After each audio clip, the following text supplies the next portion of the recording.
Bem-vindas, anjas, a mais um episódio do podcast Mística e Selvagem.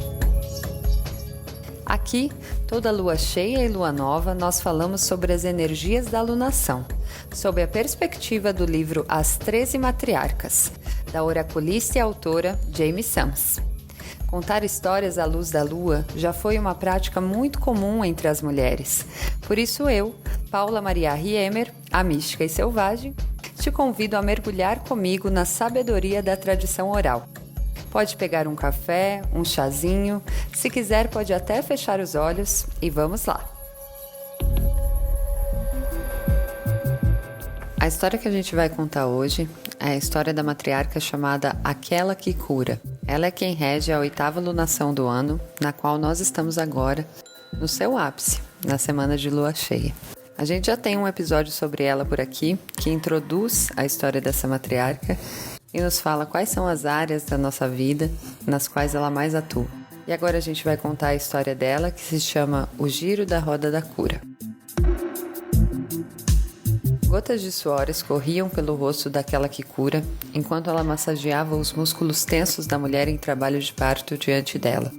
Dentro da caverna de parto, ecoavam os gritos agudos e os trinados de luto que vinham da massa de mulheres reunidas do lado de fora da caverna. Elas estavam enterrando seus mortos, pois era a época da lua faminta, o último ciclo lunar que acontecia antes da Mãe Terra sacudir seu cobertor de neve e gelo, dando boas-vindas aos novos brotos verdes. Se tivesse sido em qualquer outro momento, a irmã à sua frente teria tido forças para passar por esse trabalho exaustivo, mas na sua comunidade já não havia carne fresca para comer há muitos sóis, e as mulheres grávidas e seus bebês que estavam por nascer sofreram junto com os outros. Aquela que cura desejava que os enlutados se afastassem um pouco mais da caverna de parto, porque suas vozes tristes sugeriam que não havia razão para trazer nova vida ao mundo de fome que os rodeava. O último estoque de tubérculos, grãos e frutas vermelhas do estoque tinha sido usado 4 noites atrás, junto com um esquilo fibroso que estava fraco demais para fugir dos caçadores. As crianças e anciões foram os primeiros a morrer durante esse ciclo. Aquela que cura já havia esgotado seus deveres durante aquela época.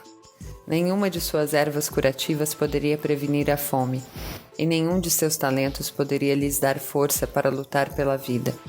Desde que assumiu um corpo humano, ela havia aprendido as lições de servir aos outros de muitas maneiras. Mesmo assim, sofreu quando um de seus filhos perdeu a vontade de viver. Distraída, ela jogou um punhado de gravetos no fogo ao seu lado e deu graças por aquele pequeno calor que subiu na caverna de parto. A mãe em trabalho de parto se chamava Lua de Abóbora, e seus olhos imploravam por algum conforto e segurança. A matriarca respondeu a esse chamado limpando suavemente a testa de Lua de Abóbora e dando-lhe um sorriso encorajador. Ela já não podia mais dar ervas para aliviar o parto, porque o remédio poderia mandar mãe e bebê para o sono eterno. Aquela que cura precisava que Lua de Abóbora lutasse pela vida de seu bebê ainda não nascido. Mas percebeu que esse era um dos momentos em que a escolha da vida ou de morte estava nas mãos do grande mistério e da vontade de Lua de Abóbora de viver.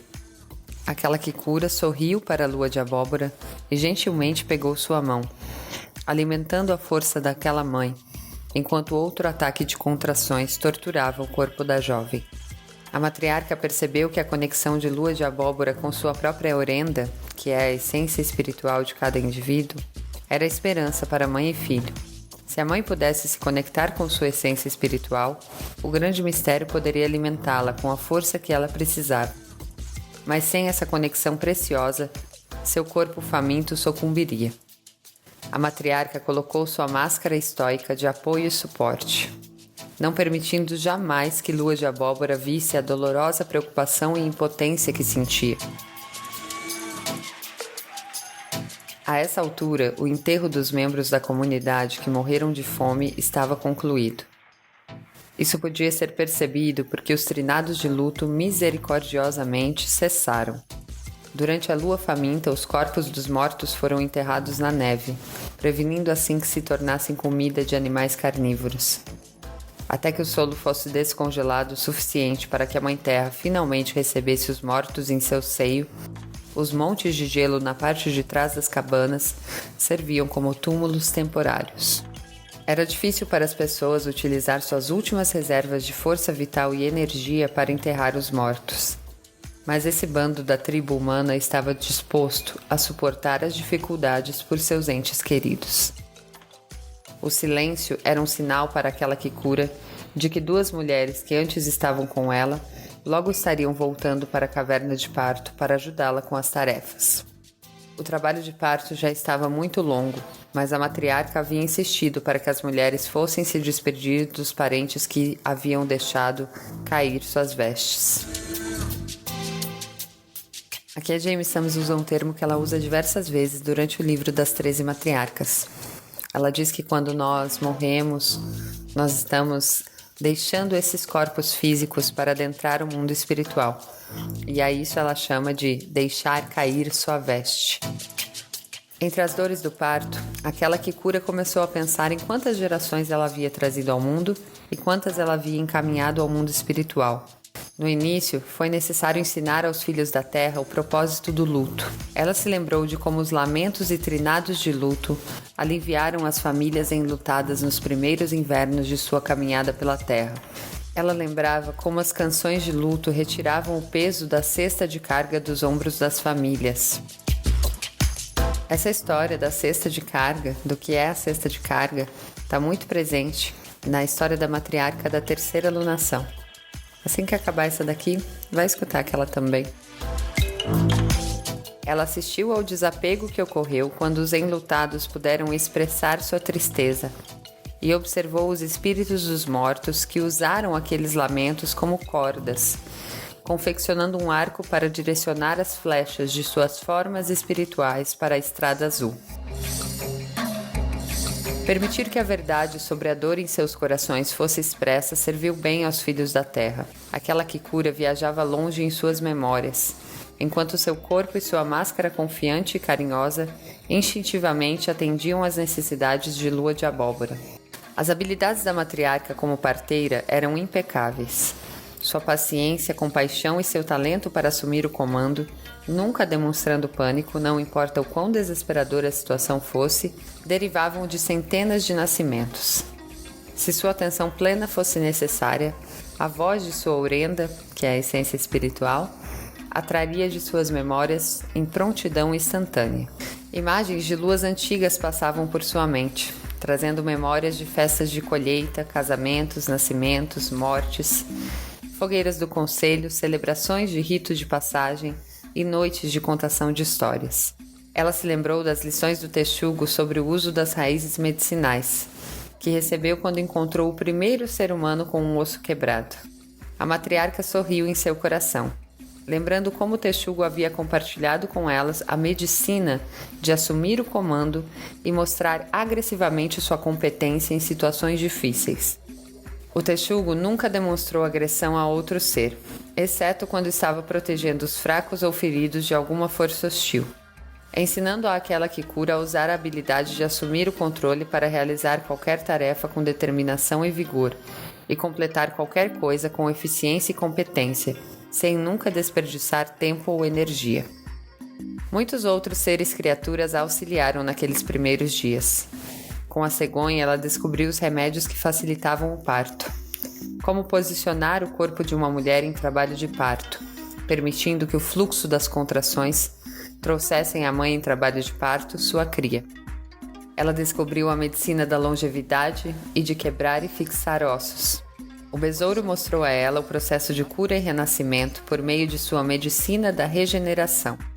Ele ensinou à matriarca que todas as coisas são regeneradas em outras formas e que nada no universo se perde. Novas plantas crescem do solo fertilizado por folhas caídas.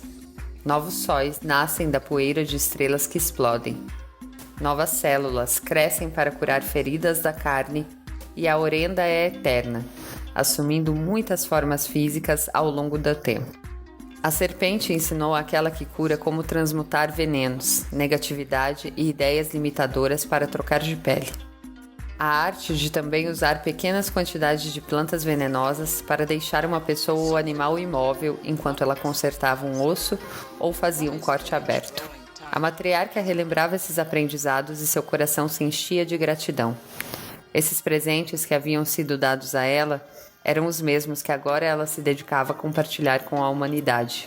Saindo de seus pensamentos, ela agora trazia sua atenção de volta à caverna de parto. Lua de Abóbora estava ainda mais fraca do que antes. Ela mal conseguia gemer quando as contrações vinham. Aquela que cura sabia que algo precisava ser feito, ou o trabalho de parto logo cessaria, deixando mãe e filhos perdidos no vazio, escorregando para a terra eterna. Ela começou a massagear vigorosamente o corpo da mãe em trabalho de parto, enquanto enviava seu apelo pela vida de seus protegidos para a Mãe Terra e para o grande mistério em silêncio.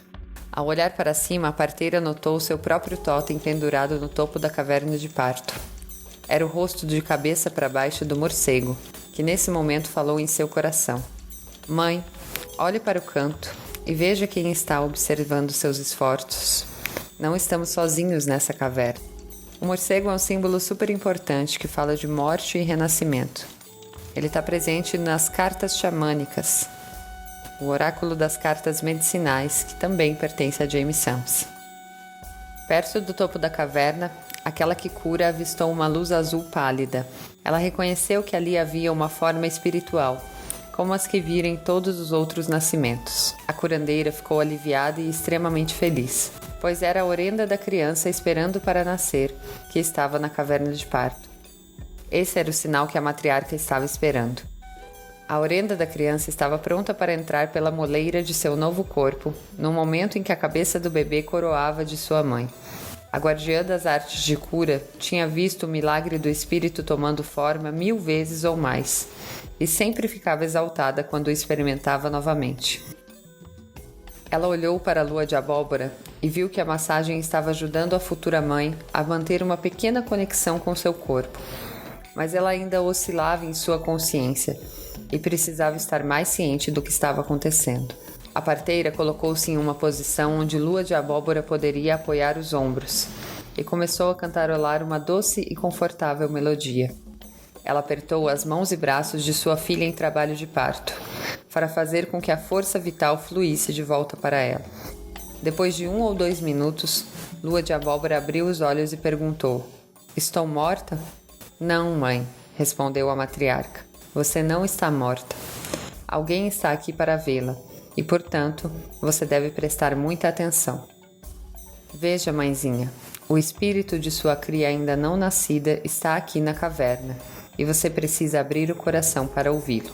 O rosto de Lua de Abóbora acendeu em um lampejo, enquanto ela convocava toda a força vital que podia para sussurrar: "Por favor, mãe, me ajude. Mostre-me como ver o espírito de minha criança." A matriarca direcionou os olhos de Lua de Abóbora para o canto da caverna de parto e começou a descrever o que viu, até que o espírito se movimentou, mostrando-se para que sua mãe pudesse vê-lo também. Nesse momento, Lua de Abóbora foi capaz de ouvir a voz da criança que falava em seu coração. "Você, Lua de Abóbora, será minha mãe, mas eu serei sua professora também. Devemos começar nossa jornada juntas, nesse momento. Antes mesmo do meu nascimento. Você se esqueceu de como se conectar à sua orenda para obter a força que precisa do grande mistério. Eu vim lembrá-la do tempo antes do seu próprio nascimento, quando você conhecia muito bem essa conexão. Se você sussurrar seu próprio nome e imaginar que esse nome significa, você redescobrirá sua medicina pessoal. Lua de Abóbora, Lua de Abóbora, Lua de Abóbora." A jovem mãe sussurrou para si mesma. Esse nome é muito importante, o nome da personagem dessa história, porque Lua de Abóbora significa realmente fertilidade. Fala sobre o tempo da prosperidade e da abundância, que vem após o período de frio, fome e morte, que é o período de lua faminta, do qual ela está passando. Quando a jovem mãe sussurrou para si mesma seu nome 3 vezes, imagens da flor de abóbora amarelo-laranja flutuavam por sua mente. Uma lua cheia, repleta de luz dourada, surgiu, transformando-se em uma linda mulher, banhada por raios de luz cor de melão e salmão. Sobre a cabeça dessa mulher havia uma coroa de folhas de outono e trigo amadurecido, tecida com capim amarelo e uvas verdes selvagens. Bagas roxas e prímulas rosa selvagem escorriam da coroa, entrelaçadas com cachos de frutas laranjas. Nos braços, a mulher segurava uma cesta feita de junco de rio e agulhas de pinheiro, da qual saíam raios de uma luz azul que dançavam em seu rosto sorridente. Essa visão da lua de abóbora se transformou quando a mulher enfiou a mão na cesta, pegando essa bola de luz azul e trazendo-a para perto de seu coração. Relâmpagos saíram da bola de energia, conectando a mulher dos sonhos com aquilo que estava acima dela e abaixo dela, Mãe Terra e Céu. Essa luz deu origem a muitas outras luzes de todas as cores, que relampejavam ao redor da mulher, e nesse exato momento, Lua de Abóbora sentiu uma explosão de vida dentro de seu coração. Ela inspirou, puxando o ar profundamente, enquanto rios de energia borbulhante pareciam disparar por seus membros cansados. Ondas pulsantes de calor traziam a vida de volta ao seu corpo, e lágrimas de felicidade escorreram de seus olhos, trazendo um pouco de cor para as bochechas. Aquela Kikura sorriu e ninou Lua de Abóbora em seus braços, permitindo que esse ritmo suave estimulasse o corpo da mãe, trazendo de volta as contrações que fariam seu bebê nascer. Nesse momento, as duas mulheres que a matriarca previu que voltariam entraram novamente na caverna. Elas tinham lavado a fuligem do luto de seus rostos e defumado seus corpos com fumaça de cedro, como a matriarca havia instruído, deixando os pensamentos de morte fora da caverna de parto. Elas se posicionaram e, ao lado de aquela Kikura, começaram os movimentos que trariam à luz a cria de Lua de Abóbora. A matriarca começou a entoar então o canto do morcego. Mãe morcego, ouça-me quando canto.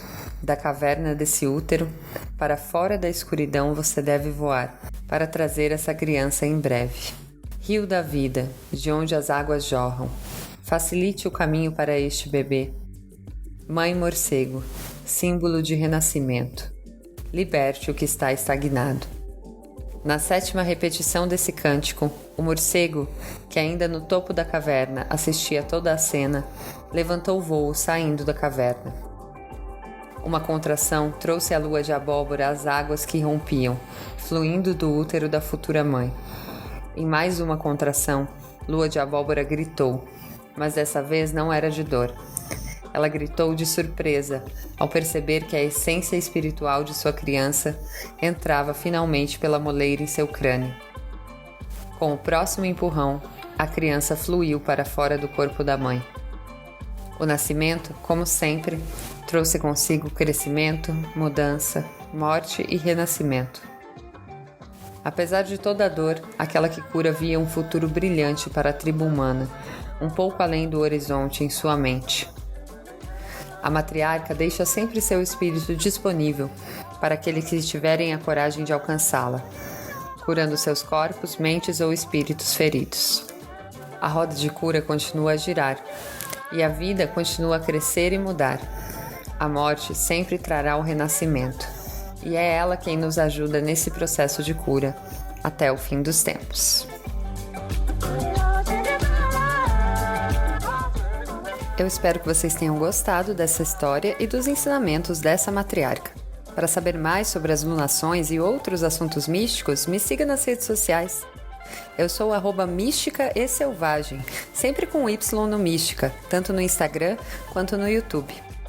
Agradeço imensamente a quem ouviu até aqui e até a próxima lunação.